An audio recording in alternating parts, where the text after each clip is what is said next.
This is, I think, a bigger question, and maybe you want to just, spitball with it, because I think every time, you say like, well, we have to, a little bit let Putin know, like, homie, stay in your lane. You know what I mean? You can't just do the shit you're doing. You can't like interfere in elections across the world and invade countries and sovereign nations just willy-nilly. Yeah. But you can't say that without being like, someone on the left calling you an imperialist and someone saying you're for intervention. And I think there is a difference between being a progressive isolationist or progressive, someone who doesn't believe in bombing and intervening, and a Trumpian populism, which is highly racist and xenophobic. It's the Tucker Carlson, whatever his line was about Iraqis, where he was just completely racist. Like, oh, we shouldn't have invaded because they're monkeys or something like this. But broad stroke, like, what do you think the role of the United States in the world should look like when it comes to conflict? Well, I think the United States is a superpower, and whether that's a good thing or a bad thing, it's a true thing. And I think with great power comes great responsibility. So I think, if the U.S. never ever intervenes anywhere, bad things will happen. And I don't think it should be intervening everywhere all the time. Or I think it should obey international law. Like the big thing that was wrong with the Iraq War, apart from it being a complete disaster in the way it turned out, but it wouldn't have been all right if it hadn't been, right? So it was contrary to the United Nations Charter, the Geneva Conventions. I just think the United States should obey international law, and it should expect other countries to obey international law. So let's not have any invasions of countries and overthrow of governments and that kind of thing. Anyway, has been shown to squander trillions of dollars, which we don't even have anymore. The United States is economically in bad shape. It's we're broke. Our national debt now exceeds our national GDP. That if the dollar weren't a reserve currency, the world would just pull out of investing in the United States under these circumstances. We're like a banana republic that way. So this idea that we should spend trillions of dollars going and invading someplace and, I don't know, whipping into shape or taking its oil or whatever it might be. Nobody's going to want oil in 10 years. So I can't wait. I would argue for restraint. Well, the bad news is, Francesca, is that there is lithium. Fuck, I knew there was something else.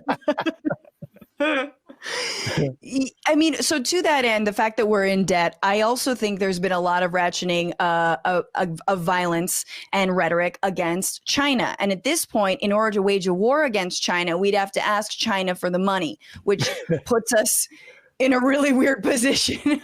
Like, please. What are your thoughts on how to de-escalate, or where do we go from here in terms of relations with China? I mean, I'm just like, as a personal note, like, my mom's Chinese and she works with like an organization that, tries to build ties between the Chinese population and the American population, because we are so fucking distant from one another. I mean, not that there's not a huge Asian American and Chinese population here, but like, there's just so much misunderstanding. There's just a lot of veiled understanding, a lot of racism, blah, blah, blah. Right. Well, I think Trump's rhetoric towards China has been extremely unfortunate, and towards Chinese, as you know, has been extremely unfortunate. And I actually, I think the current president of China, Xi, has unfortunate tendencies. He's president for life. He's a and they weren't. For a while there, you could imagine China gradually opening up and maybe becoming slightly more democratic. And it's not that it's a totalitarian society. They're afraid of their workers, just like governments are afraid all around the world. They can't just make policy out of thin air.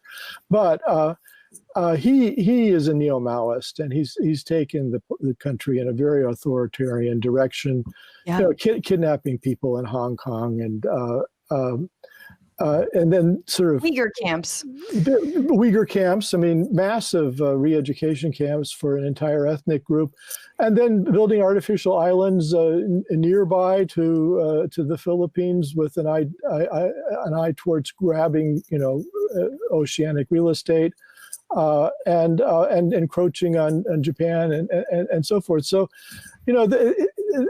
China is also acting out. And it's not. I certainly don't think the United States is always the good guy here, but I think the Biden team actually will probably handle China well. I think that they'll do diplomacy with Xi. They'll try to come to some agreements about certain things, and it won't be this kind of bedroom drama that Trump always had going on. Of that one day he's praising Xi and kissing his behind, and the next day, the horrible Chinese communists are the worst thing in the world, and he's going to slap them with sanctions. And yeah. So I don't even know. I can only imagine what the Politburo in Beijing was thinking as they watched this unfold. Or just, I've had someone say to my face that COVID was developed in a lab in China, and I'm just like, what? Like, it's just like we're beyond when it comes to China. But I think what I am getting, this is very simple. I don't mean to boil it down to this simplicity, but a little bit of a lead by example. Like if you show a little bit of reverence for diplomacy, if you show reverence to the UN, then suddenly other countries will also feel like, well, fuck, now I got to do that, rather than kind of a whoever can be a strongman, because it's only a matter of time if we're led by someone like Trump before these spinning strongmen just start to clash into one another. You watched the entire clip. That's probably because you liked it. But did you actually like it? Like, did you go click the like button? Do it right now. Click that like button. And while you're here, maybe subscribe to the Bitchuation Room on my YouTube channel right now. I will wait.